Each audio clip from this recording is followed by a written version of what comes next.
dhe e ka pas një ndikim jashtëzakonisht të madh në rritjen e tarifës edhe të ujit. Natyrisht që preokupimi kryesor i autoritetit rregullator i shërbimit të ujit është mbrojtja e qytetarit. Humbjet e ujit është problemi madhor i sektorit, edhe një problem shumë i rëndë për sektorin. Zonja Morina, na tregon pse është rrit çmimi i ujit në Kosovë? Okej, s'parë më lejoni të falenderoj për këtë intervistë dhe për neve si autoritet rregullator i shërbimeve të ujit është shumë e rëndësishme që qytetarët tonë ta kuptojnë sakt pse ka ndodhur rritja e tarifës.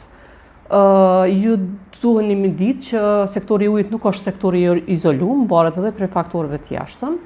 Dhe duke qenë se ndërmarrjet e ujësjellësit kanë qenë të obliguara të dalin në treg të lirë për furnizim me energji elektrike, sikurse kompani tjera, çmimi i energjisë elektrike është rritur për 2.5 herë më shumë. Dhe një pjesë e madhe e kostave operative që kanë ndërmarrjet e ujësjellësit shkon edhe për mbulimin e shpenzimeve energjetike. Kjo natyrisht që është dashur me u përfshi në kalkulimet e shpenzimeve operative dhe e ka pas një ndikim jashtëzakonisht të madh në rritjen e tarifës edhe të ujit. Dikon rreth 20% të kostove operative që kanë ndërmarrjet e ujësjellësit e përbëjnë kostot e shpenzimeve operative. Në komunikatin ku keni njoftuar për ndryshimin e tarifave, përveç çmimit të energjisë elektrike, keni përmend edhe koston e investimeve dhe të mirëmbajtjes. Pikat shkurta, çish ka ndikuar kjo kostot e tarifave të reja? Sektori i ujit ka nevojë për investime të mëdha, gjithashtu. Për përmirësimin e shërbimeve të ujit kemi nevojë për investime të vazhdueshme në sektor. Natyrisht që preokupimi kryesor i autoritetit rregullator i shërbimit të ujit është mbrojtja e qytetarit, edhe qytetarët mos paguan më shumë se sa që duhet për me marrë shërbimet e ujësjellësit. Mirë po, në anën tjetër, ne si institucion duhet gjithashtu të sigurojmë që këto ndërmarrje të jenë të qëndrueshme financiarisht dhe të ofrojnë shërbime sa më cilësore. Duke qenë se ndërmarrjet e ujësjellësit deri kohët e fundit kanë pas mbështetje prej donatorëve, mbështetje kryesisht edhe në investimet sa i përket furnizimit të qytetarëve me ujë, dhe këto investime gjithmonë po shkojnë të zvoglu, ne duhet të bëjmë përpjekje që tash tutje këto investime të realizohen nga të hyrat vetanake. Dhe të i lejojmë kompanive të ujësjellësit që këto investime të kenë mundësi të investojnë në sistemet të ujësjellësit dhe të ujrave të ndotura. Në këtë procesin tarifor, ne kemi leju investime më të mëdha se sa në proceset paraprake, duke qenë se kompanitë të ujësjellësit kanë realizuar investime më shumë se sa historikisht që kanë realizuar viteve paraprake, si dhe për arsye se kemi ndryshuar metodologjinë tarifore, e cila nuk ka ndryshuar prej vitit 2009, kemi ndryshuar metodologjinë tarifore, me anë të së cilës tashti kemi një mekanizëm që nëse kompanitë e ujësjellësit nuk i realizojnë këto investime që i kemi aprovuar me procese tarifore, të kemi mundësi që ato investime të ju kthehen konsumatorit, të kompenzohet konsumatorit pra për ato investime. Sa prej 7 kompanive rajonale kanë operuar me humbje ose s'kan pas, më thonë, fitim ose të prisa në fund vitit fare? Për 7 kompanive për vitin 2025. Kompanitë e ujësjellësit asnjëra prej tyre nuk operojnë me humbje. Autoriteti rregullator i ujit siguron që kompanitë e ujësjellësit nëpërmjet tarifave t'i mbulojnë shpenzimet operative, t'i mbulojnë mirëmbajtjen e sistemeve të ujësjellësit dhe të kanalizimit, si dhe të realizojnë investime kapitale në ripërtrirjen e rrjetit. Ato nuk kanë operu me humbje. A kanë fitim, për shembull? Nëse kanë fitim, çka bojnë me atë fitim? Po nuk kanë as fitime. Ato mjetet të cilat i kanë në konto momentalisht, nuk kanë as fitime. Ato janë të detyruara të i realizojnë investimet kapitale ose të kanë një pjesë të shumës të dedikuar për shpenzime të paplanifikuara, siç ka ndodhur tashti me rastin e rritjes së çmimit të energjisë elektrike. Po, për shembull, Prishtina në vitin 2024 ka pasur diku rreth 2 milion euro fitim ose të prica në fund vitit për vitin 2024.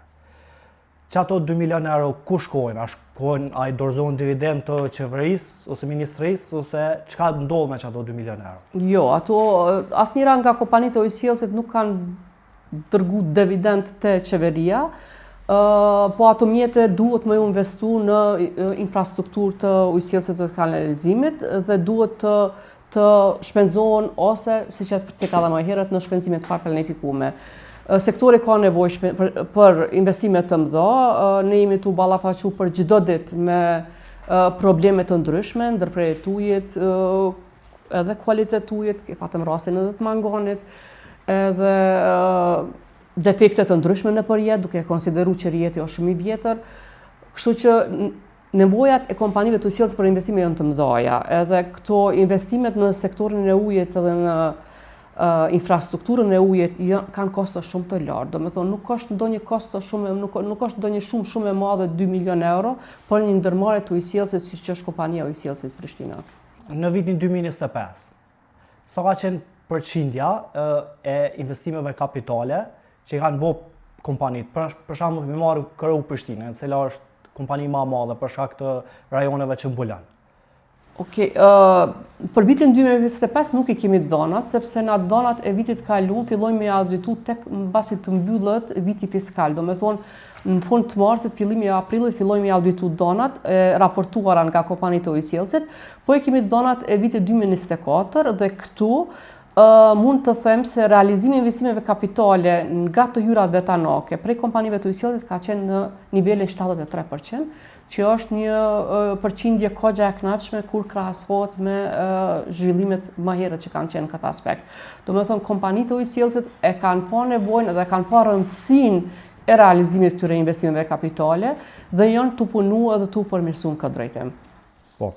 Mirë, çush e tha edhe në fillim, domethënë përveç shpenzimeve, domethënë të energjisë elektrike, një pjesë e tarifave janë diku nga kosto e investimeve dhe mirëmbajtjes. Nëse po marrim shembull, nëse kompanitë rajonale, secila prej 7 kompanive, I kishin realizu ose kishin qenë më të efektshme në realizimin e investimeve kapitale, a I bjen që tarifat ishin qenë më të vogla? Unë kisha me thonë që historikisht dihet që tarifat e ujit nuk kanë pas ndonjë ngritje të madhe të çmimit për arsye se ndërmarrjet e ujësjellësit nuk I kanë realizuar këto investime kapitale. Dhe ne si autoritet rregullator në lidhje me këtë kemi zbatuar mos aplikimin e ndryshimit të inflacionit në mënyrë që në një farë forme me kthy qytetarit ajo aprovimi I investimeve që është bërë. Mirë po, nga mendimi im, nëse investimet realizohen, dhe unë po besoj e po shpresoj shumë që investimet që në aprovu me këtë proces tarifor do të realizohen, konsumatorët do kenë shërbime më të mira të ujësjellësit dhe të kanalizimit. Edhe kjo është qëllimi kryesor I këtyre aprovimit këtyre investimeve. E jo tarifa më të ulta, sepse konsideroj që tarifat e ujit në përgjithësi nuk janë tarifa të larta krahasuar me çmimet të tjera. Do me thonë, apo flasim për një tarif prej 8.21 cent për një familje që konsumon 10 metra kub në ujë, që në krahasuar me çmimet të tjera nuk është me të vërtetë një tarif e lartë. Mirë, sipas një raporti të vitit 2022, për shkak se të viteve më tutje nuk ka qenë të publikuara në faqen e RAUs, investimet e 7 kompanive rajonale në total të planifikuara për vitin 2022 kanë qenë 5 milion euro. Në fund realizimi ka qenë rreth 2.3 milion, për afërsisht 46%. Gjithashtu te I njëjti raport, jo e cekni që po ju citoj, do më thonë ju si RAU. Ne jemi të zhgënjur kur shohim se shpenzimet kapitale të realizuara nga KRU-t në vitin 2022 ishin më pak se gjysma e atyre të planifikuara.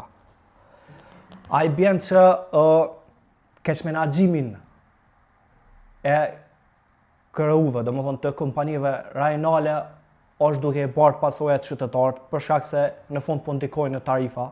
Ne kemi punu tankon me ndërmarrjet të ujësjellësit edhe kemi ritheksu çdo herë që realizimi I investimeve kapitale është domosdoshmëri për me I mbajt shërbimet e ujit të qëndrueshme edhe me përmirësu shërbimet e ujit. Edhe natyrisht kompanitë e ujësjellësit I kanë problemet e veta në aspektin e tenderave, kthimet tenderave, jo ofertat. Nuk kemi pas ofertat mira edhe ka pas xhagitje. Mirë po, Një gjë pozitive në këtë drejtim që është për sektorin, po konsideroj, ju e thatë që në vitin 2022 realizimi ka qenë më pak se 50%, në vitin 2024 kemi 73%. Kompanit janë duke u përmirësu në këtë drejtim. Edhe kjo është një gjë shumë e mirë që është ndodhur për sektorin. Edhe unë po shpresoj tashti që me këtë ndryshimin madhor që kemi bërë të metodologjisë tarifore, që nëse kompanitë të ujësjellësit nuk realizojnë investimet kapitale që janë aprovuar me procese tarifore, ato investimet do t'ju kthehen, ato shuma do t'ju kthehen qytetarëve. Edhe kjo do t'jetë një shtytje shtesë që kompanitë të rrisin edhe më shumë seriozitete në këtë drejtim dhe të kemi investime kapitale të realizuara në përqindjen parafërsisht 100%. A i bje kjo që potencialisht, kur do që rishikohen tarifat, në të ardhmen mund me pas ullje? Po nëse investimet kapitale nuk do të realizohen, mund të ketë tarifa e ujit të ullet. Po. Një çështje tjetër është edhe humbjet në rrjet. E kemi pa që për shembull te Këreu Gjahova ose te Këreu Mitrovica, gati gjysma ujit të prodhuar, pra nuk faturohet edhe humb në rrjet. Çka jeni të bëjë si ARU që me zgjidh këtë problematik tek kompanitë? Edhe pse kompanitë nuk po arrin me i faturu aq sa prodhojnë ujë? Humbjet e ujit është problemi madhor i sektorit, edhe një problem shumë i rëndë për sektorin, i cili është kogja kompleks për me u trajtu edhe me u përmirësu. Ne si autoritet regulatori shërbimit të ujit kemi punu në disa drejtime në këtë aspekt. Fillimisht kemi kërku prej të gjitha ndërmarrjet të ujësjellësit që të instalojnë ujmaca funksional në secilin resurs që ata e shfrytëzojnë për furnizim me ujë qytetarët e Kosovës, në mënyrë që të kemi dhëna të sakta, të dim sakt sa e kemi humbjet e ujit, se pa dhëna të sakta nuk mundemi me bo as planifikim të mirëfillt, as me marrë vendime të mirëfillta. Momentalisht humbjet e ujit janë 63% në nivel sektori dhe këtu e kemi këtë dhënë mbi 90% të sakt. Çka kemi vepru tjetër na si regulatori i ujit, kemi bërë që në këtë procesin tarifor, tash që sapo e mbyllëm, kemi leju investime kapitale më shumë se sa viteve paraprake për ripërtrirje të rrjetit të ujësjellësit, sepse Kosova ka një rrjet të ujësjellësit prej diku 10.000 kilometrave, që është sa me shku këtu në Norvegji edhe më kthy, një rrjet të vjetër të ujësjellësit me materiale të ndryshme, me diametra të ndryshme, me lidhje të ndryshme dhe natyrisht që kemi humbje edhe teknike të mëdha. Në mënyrë që me i luftu këto humbje të mëdha, Autoriteti Regulator për Shërbimimin të Ujit ka aprovu investime në ripërtrirje të rrjetit të ujësjellësit. Në anën tjetër, përpos humbjeve teknike që i ka sektori, kemi edhe humbje administrative. Për luftimin e humbjeve administrative, jemi duke punu që me ndryshu rregullorën për ndërprerjen me shërbime të ujit, në mënyrë që ndëshkimet për konsumatorët që e keq përdorin ujin ose që e përdorin në mënyrë të paautorizuar të rriten në një masë shumë të madhe dhe shumë të rreptë. Unë po besoj shumë që ndërmarrjet e ujësjellësit do ta shfrytëzojnë mandej këtë ndryshim që do ta bëjmë, edhe do të fillojnë të luftojnë seriozisht keqpërdorimet e ujit. Po kjo për humbjet administrative, po për shembull për humbjet në rrjet. Po. Përdesa shifra është 63%, apo a ke? Po, përqindja humbjeve të ujit. Përqindja humbjeve të ujit. Kjo i bjen që kompanitë nuk kanë investu në mirëmbajtjen e rrjetit, në renovimin e rrjetit. Çka keni bërë ju si ARU që ma ul këtë përqindje? Na kemi leju, kemi leju investime ma shumë se sa kemi leju viteve të kalume. Përapërsisht 2 fishën e investimeve që kemi leju proceset të kalume tarifore, kemi leju me këtë proces tarifor. Edhe kemi kërku që prej atyre investimeve të investohet një pjesë konsiderueshme në ripërtrirje të rrjetit të ujësjellësit. Kjo është çka mundet Autoriteti Regulator i Ujit me bo në kuadër të mandatit të vet. Do të thonë për rregullim sektorit, kemi leju investime. Kompanitë duhet të realizojnë ato investime në mënyrë që të zvogëlojnë humbjet e ujit. Edhe në aspektin e humbjeve teknike, është shumë e rëndësishme. E çka nëse kompanitë dështojnë me bo këtë ulljen e humbjeve të ujit? Çka ndodh në këtë rast? A reflektojnë mase prapë në tarifa të qytetarët? A çka bën një si ARU? Cila është kompetenca juaj që me i obligu kompanit që me qenë më të përgjithshme nëse më i me thonë, që me i ullë humbjet në rjetë? Sa i përket performancës të ndërmarrjeve të ujësjellësit, përgjegjësi kryesor janë bordet të ndërmarrjeve, mandej edhe Ministria e Ekonomisë. Ne si autoritet rregullator kemi për obligim rregullimin ekonomik të ndërmarrjeve të ujësjellësit, edhe në këtë drejtim jemi edhe kemi punuar që t'i caktojmë që shumë sfiduese edhe në aspektin e humbjeve të ujit për kompanitë të ujësjellësit. Nëse ata kanë pas cak me zvoglu humbjet e ujit për 2-3%, na kemi rrit atë cakt edhe kemi sfiduar ato më shumë se sa ato që kanë planifikuar. Duke i përfshi edhe informata tjera që i dhash paraprakisht në aspektin e humbjeve të ujit, sepse konsiderojmë një problem madhor të sektorit, që është problem edhe në rajon, nuk është problema i vogël në rajon, po sido që tjetë, ne si Kosovë duhet me punu këtë drejtim edhe jemi duke punu këtë drejtim. Po shpresojmë me këto 2-3 masa që i kemi ndërmarrë si regulator i ujit, që ka me pas zhvillime pozitive dhe në këtë drejtim. Për shembull, nëse kompanit kishin ne qenë, po tham kushtimisht, ma të afta me e faturu ma shumë ujin, i kish ra që kish me qenë për ta fitimi më i madh, edhe rrjedhimisht kishin mujt me pas investime kapitale më ndaja. A ka cash menaxhim te kompanitë rajonale? Sipas përshtypjes te që e ki? Gjithmonë ka hapësinë për me u angazhu më shumë edhe me punu më shumë. Unë mendoj që ndërmarrjet e ujësjellësit munden me dhonë më shumë prej vetit, po mos të harrojmë që tek ndërmarrjet e ujësjellësit ka nevojë ende për rritje të kapaciteteve njerëzore, për rritje të stafit profesional. Ndoshta kjo është edhe një pikë që ata duhet të përmirësohen edhe të rekrutojnë staf profesional më shumë, cilët kishin me ndihmu menaxhmentit në përmirësimin e performancës. Natyrisht që hapësirë ka për menaxhem më të mirë edhe për punë më të madhe. Mirë, duke marrë parasysh që në vitin 2022 përqindja e realizimit të investimeve kapitale tek të hyrave vetanake, prej të hyrave vetanake ke 40 diçka %. Në 2025-ën sa është përqindja? Nuk e kemi informatën. Nuk e kemi. Për 2024 një 73. 73%, po. Ka rritje konsiderueshme.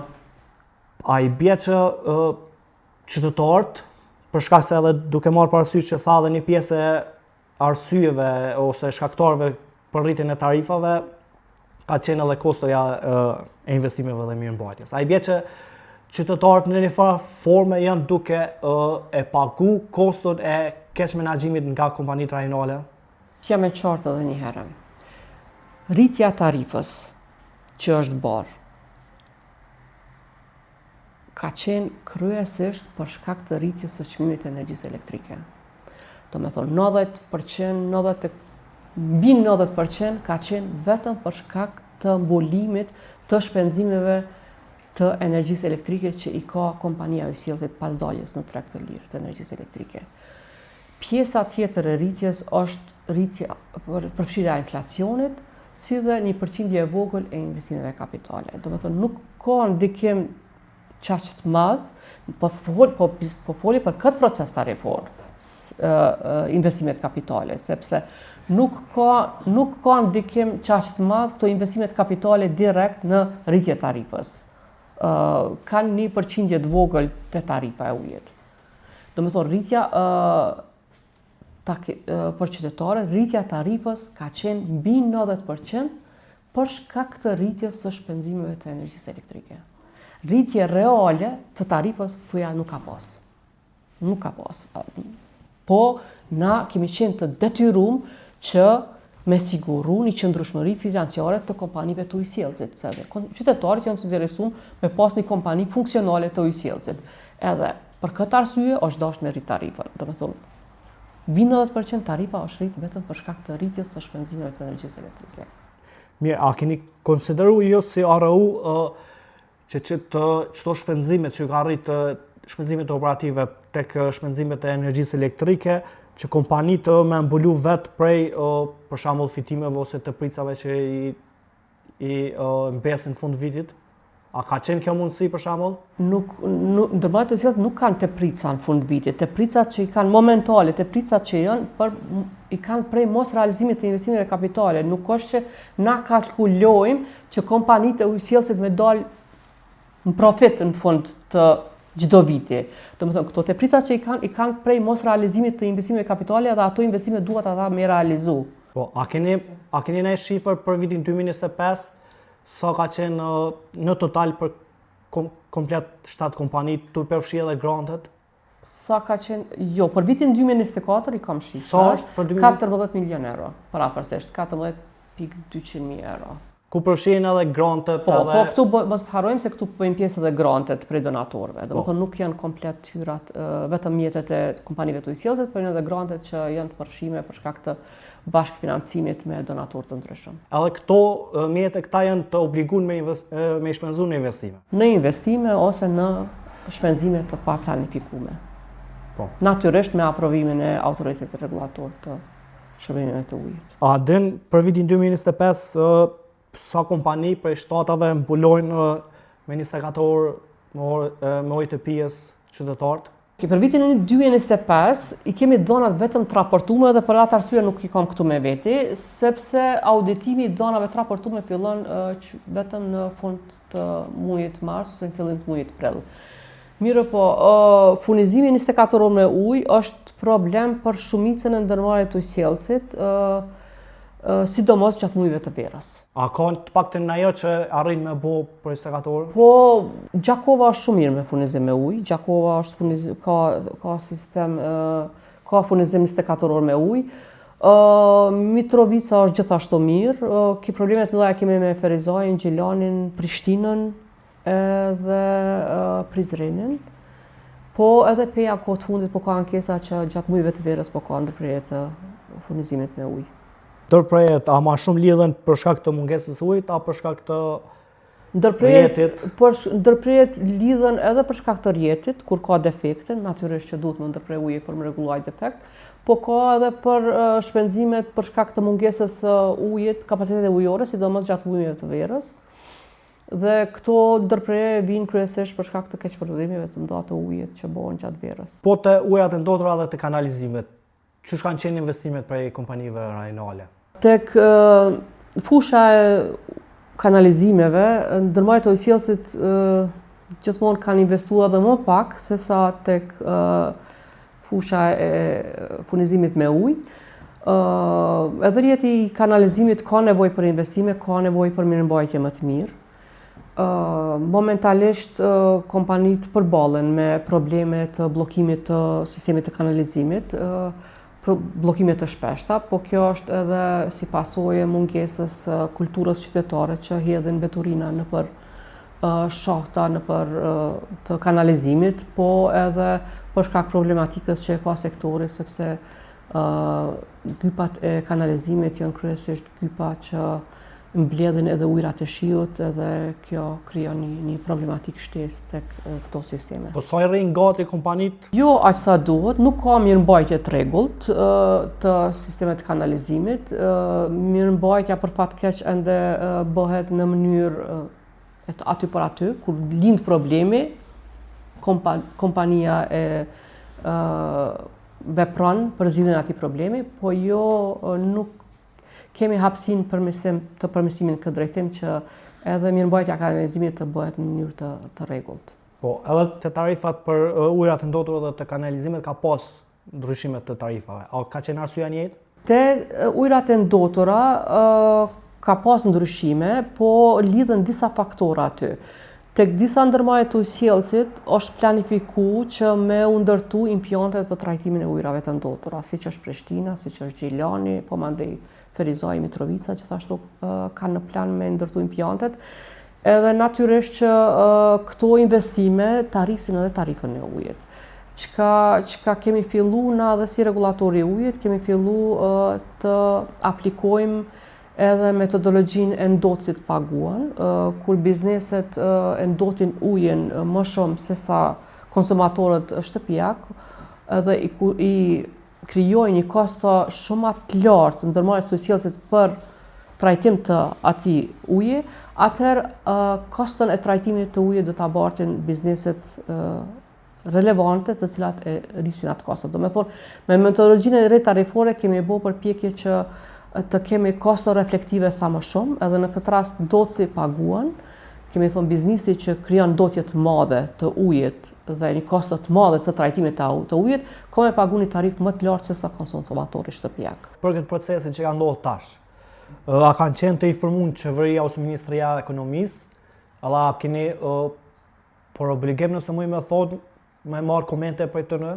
Autoriteti Rregullator për Shërbimet të Ujit është institucion i pavarur dhe në këtë proces nuk kemi obligim ligjor me komuniku ose me koordinu me ta, edhe kemi qenë total të pavarur. Në këtë punën që kemi bo, kemi qenë total të pavarur prej Ministrisë ose Qeverisë, edhe punën e kemi bërë vetëm në bazë të dhënave që kemi pasur në tavolinë, edhe në bazë të analizave tona, analizave historike, analizave që i kanë pru ndërmarrjet të ujësjellësit, edhe kemi marrë vendimet tona në mënyrë të pavarur. Po me që Ministria e Ekonomisë i mbikëqyr kompanitë të këto rajnale, a kanë qenë të informuar për këtë proces që ka ndodhur? Ata kanë qenë të informuar që ka me pas proces tarifor, proces rregull tarifor, por nuk kanë qenë të informuar për punën tonë që jemi të e bo mbrenda në lidhje me caktimin e tarifave për këto shërbime.